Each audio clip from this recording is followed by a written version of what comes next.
আর নবীর বিবিও তোমার আল্লাহর মা। আল্লাহ কোরআনে বলছেন নবীর বিবিও উম্মতর ইমানদার হলো কি মা। তো নবীর বিবিও যদি মা হয় এরা বুঝবেন না, নবীর বিবিগণ যদি আমার কোরআনের ভাষায় আল্লাহর হুকুম, আল্লাহ বলতেছেন ওয়া আজওয়াজুহু উম্মাহাতুকুম, রাসূল পাকের বিবিগণ তোমাদের জন্য মা। নবীর বিবিগণ যদি আমাদের জন্য মা হয় তো নবী আমাদের জন্য সেই হিসেবে বাবা হতে পারে, রুহানি ভাবে রুহানি বাবা হতে পারে। তো প্রত্যেক নবী সেই নবীর উম্মতের রুহানি পিতা হয়।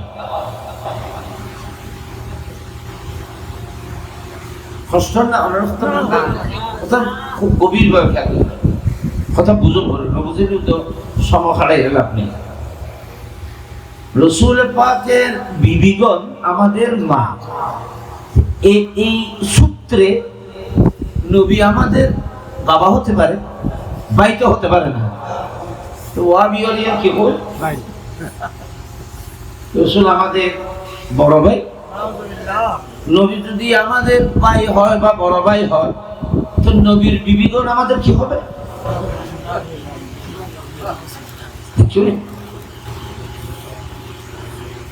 এই কথা বুঝিল তো আকীদা শুদ্ধ হয়ে গেল। নবী আমাদের ভাইয়ের মতো, নবীর কাছে এলম বেশি, সেজন্য আমাদের বড় ভাইয়ের মর্যাদা লিখে যায়। তোরা কোনো গোসল লিখে না, এটা লিখে দিয়ে খোঁজ, এটা লিখে দিয়ে খোঁজ লিখে দিয়ে খোঁজ দিয়ে আরো খুশি হওয়ার কথা। কিন্তু বদনামে কমিশন লেখা আছে কি পরিবেল নাই, কইবেল নাই, ইয়া না কই দিয়ে আবার গোসল লইত। যদি ন লেখে তো আমি মিশে কথা কই দিও তৈরি যুক্তব্য, এটা বিচার হবে আমার। আল্লাহ কোরআন বলতেছে আমার নবীর বিবিগণ তোমাদের জন্য মা। তোমাদের জন্য কি মা? উম্মুল মুমিনিন হযরতে আয়েশা সিদ্দিকা, এটা বুখারী শরীফের হাদিস, এগুলো জটিল মসলা।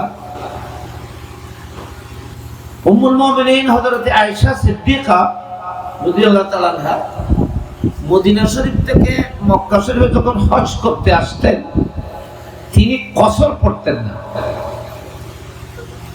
এটা আজি সাহেব আছে না? আজি সাহেব আছে, আজি সাহেব নেই নাই, একদম আর নাই এখানে আমরা ভিতর নেই। আজি সাহেব, আজি সাহেব মক্কা শরীফে যেহেতু 15 দিনের তো বেশি থাকিবার সুযোগ নাই, এত মিনা মুজদালিফা জঙ্গল হিসেবে মুসাফির। কসর নামাজকে কসর করতে হয়। কসর মানে বুঝুন নামাতে, নামাজের কসর মানে নামাজের খাড়ন কমিয়ে ফেলা, মুক্তসর করা। 3 ওয়াক্তের নামাজের মুক্তসর করা যাবে, আসরের, এশা, যোহর। যে সমস্ত নামাজ 4 রাকাত বিশিষ্ট ফরজ, সেখানে শুধু 2 রাকাত পড়বে, সুন্নত ওয়াকায়া ঠিক থাকবে। আর একটা সময় যাবো কতটুকু বাইরে যেতে পরে, যেটা ফরজ কমে গিয়ে আর সুন্নত কিনলে লাগে, যেটা ফরজ কমে গিয়ে সুন্নত কিনলে ফরজ। তো ফরজ কনসিডার কম করে পড়ার অনুমতি কে দিয়েছেন? আল্লাহ। তো সুন্নত তো নবী, নবী তো ইজাজত দেন মুক্তসর করার। এই মশলায় মনে এই গিয়া ফরসমানদের সফরের দিকে 48 মাইল অথবা 58 মাইল। দূরে যদি আপনি 3 দিনের উঠতে থাকার নিয়তে যান বা 3 দিনের ভিতর চলে আসবেন, দূরে এত লম্বা ডিস্টেন্সে আপনি যদি যান তাহলে আপনাকে নামাজ হাসিল করতে হবে। কিন্তু খবরদার সুন্নত গুলো যথাযথভাবে পড়তে হবে। হযরত ইমামে আলী মাকাম ইমামে হুসাইন রাদিয়াল্লাহু তাআলা আনহু ময়দানে কারবালা কসর নামাজ পড়েছিলেন। কি নামাজ? কসর। কারণ তিনি মুসাফির ছিলেন, তিনি মুসাফির ছিলেন। মুসাফিরের মানুষের সাহায্য করে, মদত করে, আজিম করে, খেদমত করে। মুসাফির খানা মানে মুসাফিরদেরকে সাহায্য করা, ওনাদেরকে সাপোর্ট দেয়া বা ওনাদেরকে সহযোগিতা করা। মুসাফির ধনী হলেও যাকাতের মাল জায়েজ। দেখো না, মুসাফির ধনী হলেও যাকাত খেতে পারবে। মুসাফির হইলে সফর বড় কঠিন জিনিস। সফরের মধ্যে যখন মানুষ সফরে হয় তখন আল্লাহর খাস রহমতের ছায়া তলে হয়। মুসাফিরের দোয়া আল্লাহর দরবারে কবুল হয়।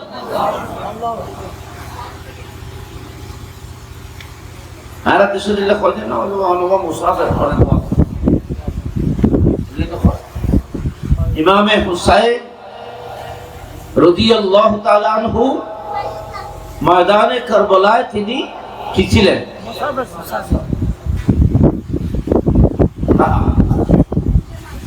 ওনাকে তো সাহায্য এবং মদত করা উচিত ছিল।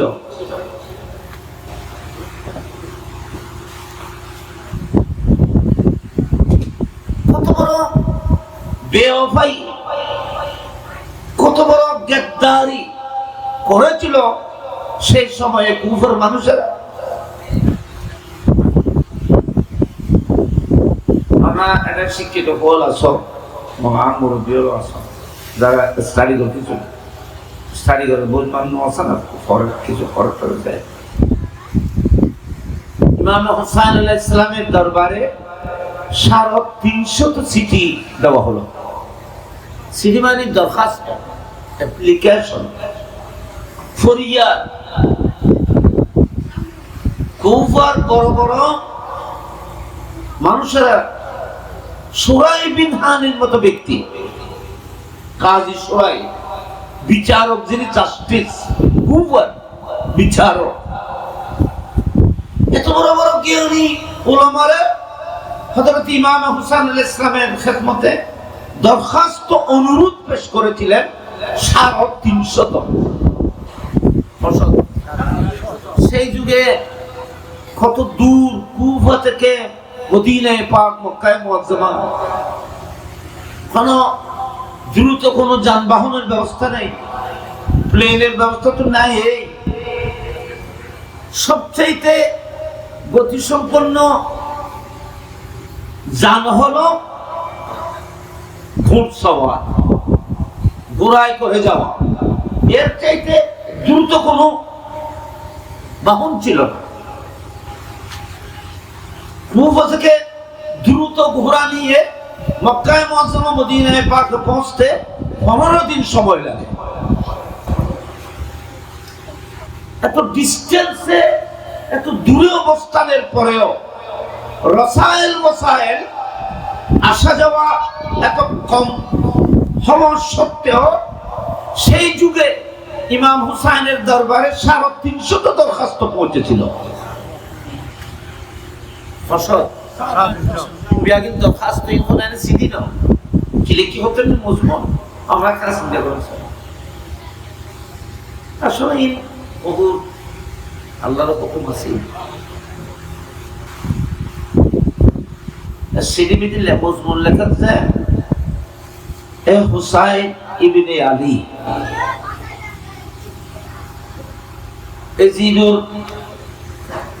ইজিদ ক্ষমতার দায়িত্ব বেশি, দামেস্ক বাদশাহ। যেহেতু উনি বাদশাহ, উনি দায়িত্বে, উনি ক্ষমতায়, ক্ষমতার সামনে তোমারা মাথা নত গরম করিব। আর তো ক্ষমতার লয়, হুকুমতর লয় মোকাবেলা করিবার মতো আর একটা শক্তি নেই। আপনি মদিনায় পাক থেকে কুফা চলে আসুন। আমরা তখনও আপনার বাবা মৌলা আলীর অনুসারী ছিলাম, এখনো মৌলা আলীর অনুসরণকারী হিসেবে আছি। আপনি আসেন, আমরা কোঠা কুফার মানুষেরা 40,000 ফৌজ কুফায় একসাথে আপনার হাতের মধ্যে বায়াত গ্রহণ করব। আপনার নেতৃত্ব পেলে আমরা আর এজিদের হাতে বায়াত গ্রহণ করতে হবে না, ওনাকে সমর্থন দিতে হবে না, যেটা উনি ফাসেক, মলউন, তিনি মুরদুদ, সারাবি।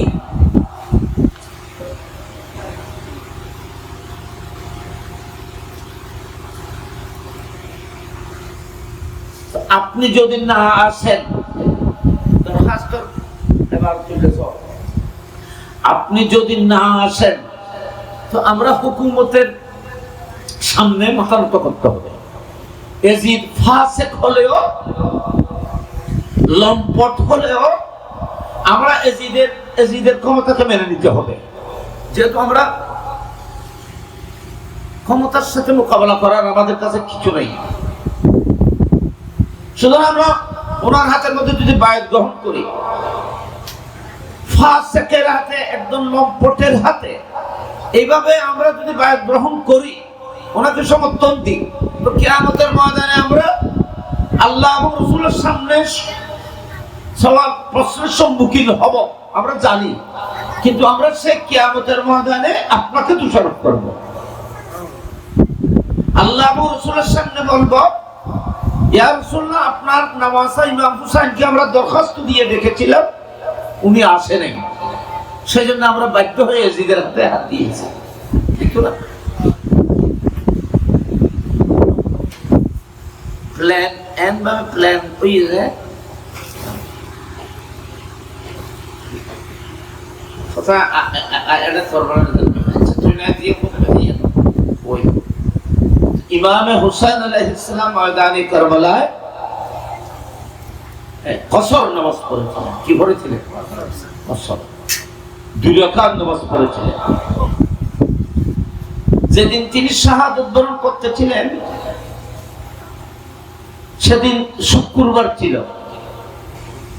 ইমাম হুসাইন আলাইহিস সালাম যেদিন শাহাদাত বরণ করতেছিলেন সেদিন কি বার বলেন? মুহররমের 10 তারিখ। মুহররমের 10 তারিখ আশুরার দিন শুক্রবার। এমনিও মুহররমের 10 তারিখ আশুরার দিন কিয়ামত হবে। কিয়ামতের মতো হতে এই আশুরার দিন দুনিয়ার বড় ডেঞ্জার দিন। দুনিয়ার ভিতরে আল্লাহ পাক রব্বুল অনেক নিয়ামত রেখেছে, আবার আল্লাহর অনেক কুদরত এখানে নিহিত আছে। সমস্ত আসমানগুলোকে আল্লাহ পাক রব্বুল আলামিন মুহররমের 10 তারিখ সৃষ্টি করেছে। সমস্ত জমিন এবং পাহাড় সমূহ আল্লাহ পাক মুহররমের 10 তারিখ সৃষ্টি করেছে। সাতবক আসমান আর জমিনগুলোকে মুহররমের 10 তারিখ আল্লাহ সৃষ্টি করেছেন, আবার মুহররমের 10 তারিখ শুক্রবার এগুলোকে ফানাও করে দেবে। কিয়ামত, কিয়ামত কি বারে? মাত্র কিয়ামত বোধহয় শুক্রবারে। মাসে বুঝে মুহররম, তারিখে বুঝে 10 তারিখ, সময় বুঝে বাদে আসর। মানুষের বাজারে সাথে আসরের পর মানুষ তো জামিলের থাকে না, সব সাইডে জামিলের থাকে করতে আসর তো আসর নয়, তাহলে আসরের নামাজই এর গুরুত্ব বেশি, কারণ খজা বেশি হয়। আসরের পরে সদর হলোর বেশও বেশি, মানুষ বাজার সাজারও বেশি করে, গরবারিও আয়ুনও টেনশনও মাই হলো গোছাই গাছাই বাথরুম খাস কাম সারিয়ে আসর থেকে মঙ্গলবার আগে সমস্ত কাজ গোছানোর জন্য জামিলার মধ্যে থাকে। আসর করে কেনা জামিলে বেশি, এত আসরের নামাজও গুরুত্ব বেশি। এবার সারা তো উস্তাদ বেশি কাজ হয়। ফজর নামাজ তো আপনি রেস্টে আছেন, কোনো জামিলের তো নামাজ নেই। জোহর নামাজও একটু হিসেবে রেস্টের সময়, তখন খাস খাপ প্রায় স্টপ পেশা বিক্রি কম হয়। আসরের সময় ঝামেলা বেশি, মাগরিবের সময় তো আপনি ঘরের মধ্যে চলে আসবেন, এসা তো হাতেই হয়। তো সবচাইতে গ্যাদারিং সময় হলো আসরের রক্ত। সেজন্য কোরআন শরীফে বলতেছেন হাফিজু আলাস সালাওয়াত ওয়াস সালাতিল মুস্তা। ওয়াস সালাতিল মুস্তা মানে আসরের নামাজ। আল্লাহ রাব্বুল আলামিন ইরশাদ করতেছেন, খবরদার তোমরা পাঁচ ওয়াক্ত নামাজকে সংরক্ষণ করবে। পাঁচ ওয়াক্ত নামাজ যেন তরক যেন না হয়, পাঁচ ওয়াক্ত নামাজ যেন তরক না হয়। খবরদার পাঁচ ওয়াক্ত নামাজ যেন তরক না হয়, বিশেষ করে আসরের নামাজ যেন তোমাদের থেকে তরক না হয়, এটাকে বেশি করে সংরক্ষণ। ইমাম হুসাইন আলাইহিস সালাম ময়দানে কারবালা আসরের নামাজ তো জুমা রাকাত নামাজে কিন্তু দুই রাকাত হলো জুমা মুসাফিরুল জুমানি। মুসাফিরুল ব্যক্তি আবার কি নেই জুমা ফরজ হ্যাঁ, আমি কি কক্সবাজার গিয়ে বা আমি কি গিয়ে দূরে রাখা এবার জুমা ফরজ ন, কিন্তু জুমা ফরিবার সুযোগ আছে, ফরলি আদায় হইব। ফরজ নাম ফরজ ন, এবার জোর নামাজ ফরজ, কিন্তু জুমা ফরিবার যদি প্রসেস থাকে সুযোগ থাকে তাহলে জুমা করে নেবেন। আর মাঝে মাঝে কতদিন মশলা করি বাজি জীবনের মধ্যে মনে রাখিবে।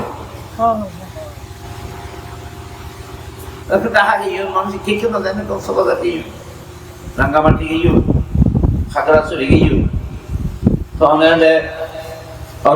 জুমা শুক্রবার জুমা কিন্তু ফরজ ন, কারণ জুমার লাগলে কিছু শর্ত সরাইত আছে, এর ফা গেলিয়ে না জুমা করিবে না। যেহেতু অনেক সময় কঠিন হয় সেই জন্য মুসাফিরের উপরে জুমা ফরজ নয়, কিন্তু এমন এক জায়গার মধ্যে আপনি গেছেন যেখানে জুমা পড়ার সুযোগ আছে, তাহলে ওখানে জুমা পড়ে নেবে, আদায় হয়ে যাবে।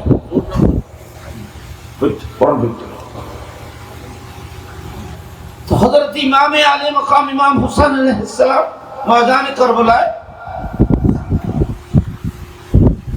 জোহরের রক্ত শুক্রবার জুমার দিন, জুমার দিন হলে জুমা তো হুসাইনের উপর ফরজ নয় যেহেতু মুসাফির। আর জুমার যে শর্ত সরায় খুতবা মানুষ এগুলো তো কিছু নাই। সুতরাং ইমাম হুসাইন কি নামাজ পড়েছিলেন জোহরে, এবং জোহরের নামাজ যেহেতু 4 রাকাত, মুসাফিরের জন্য 4 রাকাতের নামাজ 2 রাকাত হবে। সেজন্য ইমাম হুসাইন আলাইহিস সালাম 2 রাকাত নামাজের নিয়ত করেছিলেন।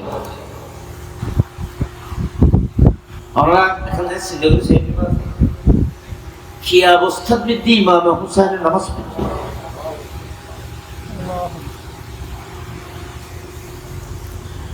আর আহলে বাইতুল মহব্বত, রাসূল পাকের আওলাদ, এদের মায়া এবং মহব্বত ভালোবাসা এগুলো যেমন আমাদের জন্য ঈমান ইবাদত, এগুলোর মাঝে আমাদের জন্য আমাদের জীবনের জন্য অনেক শিক্ষা নিহিত আছে। এগুলো আমাদেরকে চিহ্নিত করতে হবে এবং এগুলোর উপরে আমরা যদি আমল করি তাহলে আমরা দুনিয়া আখিরাত দুনো জাহানের মধ্যে ধন্য হব।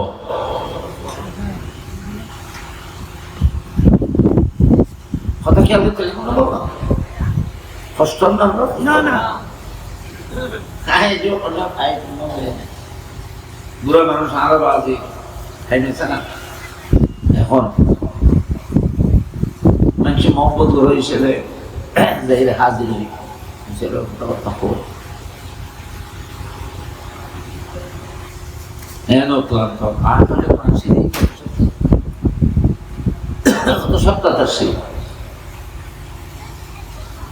আমি যেটা বলতে চেয়েছিলাম এটা খুব সুন্দর মশলা আছে, এখানেও একটু বলি যে ইমামে হুসাইন আলাইহিস সালাম নামাজ পড়েছেন। ওনার এই নামাজ পৃথিবীর কোন জামে মসজিদে না, কোন মোজাইকের উপরে না, কোন ল্যাব তোষকের উপরে না, তিক্ত গরম রক্তাক্ত মাটির উপরে। দুনিয়া মধ্যে একখানা কোনো আঘাত ফেলে মুড়ি উঠেনি, কেন গজ ধরলে কেন খারাপ লাগেনি, আর এতে বেশি মাথা চাথা বলে কি জড়াইছি, এবারে মাতালে মাথা সালাম দিলি ওয়ালাইকুম সালাম করবেন বলবেন।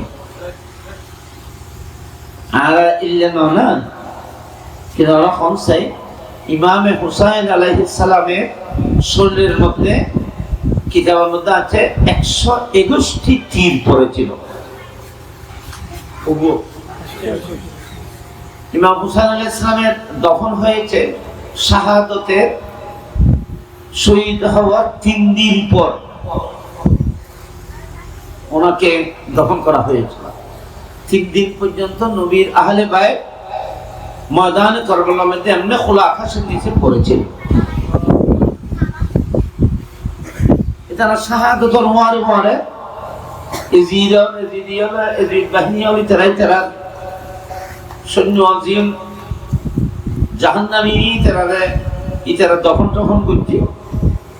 নবীর আহলে বাইত হলো এমনি খোলা আকাশের নিচে রাইরে গিয়ে কত নির্যাতন করছি, কত বড় নির্যাতন।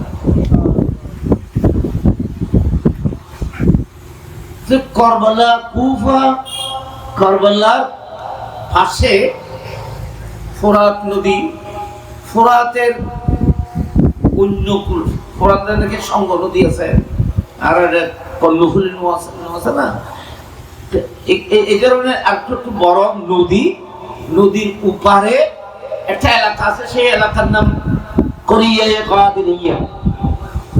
এই কোরিয়ায়ে গাদিরিয়ার মানুষেরা এটা রাসূল পাক সাল্লাল্লাহু আলাইহি ওয়াসাল্লামের বড় আশিক ছিল, নবীর আহলে বাইতের বড় প্রেমিক ছিল, হযরত মাওলানা আলী রাদিয়াল্লাহু তাআলা আনহুর বড় আশিক ছিল। এরা খবর পেয়ে গাদিয়ার এই এলাকার মানুষেরা কফন বগারা সবকিছু নিয়ে 3 দিন পরে শহাদায়ে কেরামদেরকে জানাজা বা করে ওখানে কারবালায় দফন করেছিল। ইন্না লিল্লাহি ওয়া ইন্না ইলাইহি আল্লাহ বুঝিস তাকবীর নারে রিসালাত নারে গাজিয়া শহাদায়ে কারবালা মাহফিল হযরত ইমাম হাসান মুজাল্লাদ রাদিয়াল্লাহু যারা 3 দিন পরে যারা ইমাম হুসাইনকে দফন করার জন্য এসেছিল, এরা ওনার শরীরের মধ্যে যে তীরগুলো লাগা ছিল সেগুলো বের করতে গিয়ে তারা সংখ্যা করেছে 121টি তীর ইমাম হুসাইনের শরীরের মধ্যে লেগেছিল। ওনার যে সওয়ারি, যে দুলদুল, যে ঘোড়াটি, এই ঘোড়ার শরীরের মধ্যে কত শত তীর লেগেছে এটা গণনা করা হয়নি। এটা আশ্চর্যের কথা, সেই ঘোড়া এতগুলো তীর তলোয়ারের আঘাতে আঘাতপ্রাপ্ত হয়েও ইমাম হুসাইনকে পিঠ থেকে ফেলে দেয় নাই। আল্লাহু আকবার বলেন, আল্লাহু আকবার। বুড়ায় তখন আছে যে আজ আসছে যুগের বাজে এবারে ফেরা এরে বুড়ায় দল আছে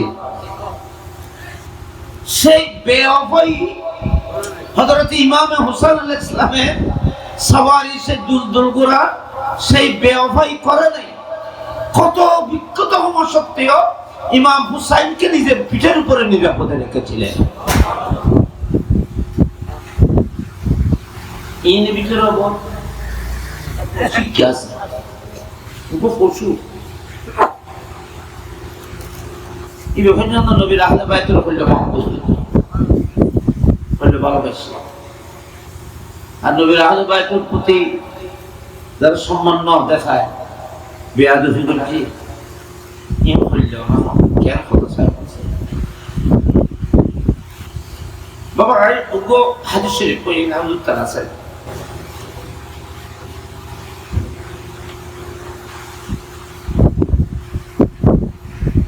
রাসূল পাক সাল্লাল্লাহু আলাইহি ওয়াসাল্লামের একজন সাহাবা ইবন নাম হযরতে সাদিয়া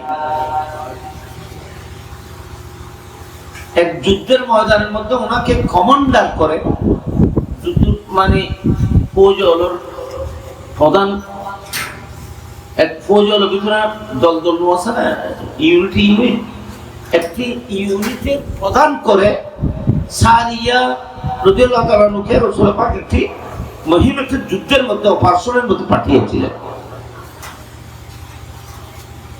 এরা সাগর পাড়িয়ে আরব সাগর পাড়িয়ে ওই নদীকে উঠার কথা ছিল কিন্তু দুর্ভাগ্যবশত সাগরের তুফানে জাহাজ এই যে উন্নত মানের জাহাজ গাছের একটা মানুষ বানিয়ে কত বিখ্যাত হয়ে সাহাবায়ে কেরামরা এখানে অ্যাক্সিডেন্ট করলো এরা একটি সাগরের পাশে একটা জঙ্গলের দিকে তারা উঠে গিয়েছিল তখন ওই ঠিক না নেই হযরতে সারিয়া আলাইহিল ওয়াজুল্লাহ মুখস্থ আছে এক জায়গা দিয়ে উঠলেন একটা জঙ্গল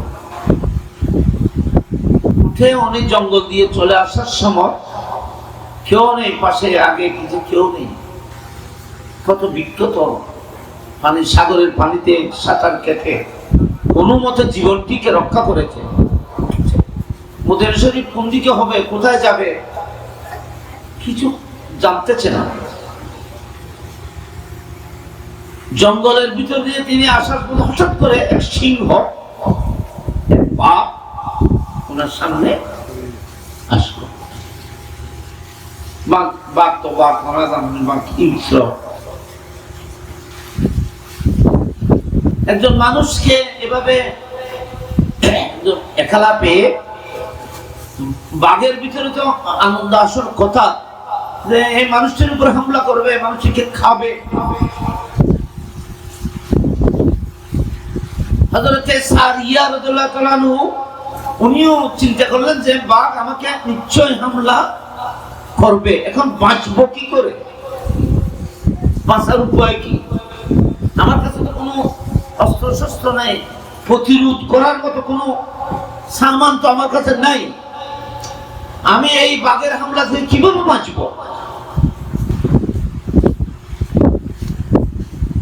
বাঘ আসাতে খাসাই তো কি হয়ে তুমি আজ তারা হচ্ছে ইয়া আবুল হারিস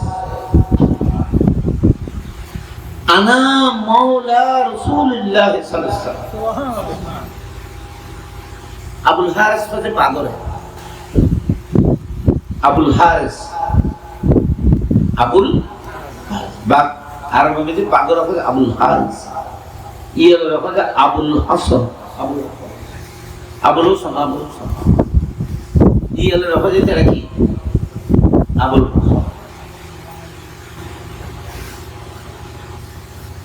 পুলিশে আবুল হাসান করে দুজন নি আবুল হাসান দাঁত তুলে গেছে দুইবিদের লেখে গঠন দিলেন 800 কর পুলিশ দুই তিন হয় আবুল হাসান করে গেলেন আবুল হাসান মানে ইয়ে আবুল হাসান এখন আবুল হোসেনের মানুষের নাম নেই, এখন আবুল হোসেন দুই তিনজন তাহার শুনবে। তোমার কাছে তোমার আবুল হোসেন পুলিশ সরকার তোমার হয়তো আবুল হোসেন মানে তুলে নাও, আবুল হোসেন হয়তো ইয়ে লড়ে, শিয়ালকে কি বলে বাগর হচ্ছে আবুল হাদিস, হাদিসে পাক মিশকাত শরীফের সে হাদিসে পাকের মধ্যে আছে। সেই সারিয়া বলতেছেন ইয়া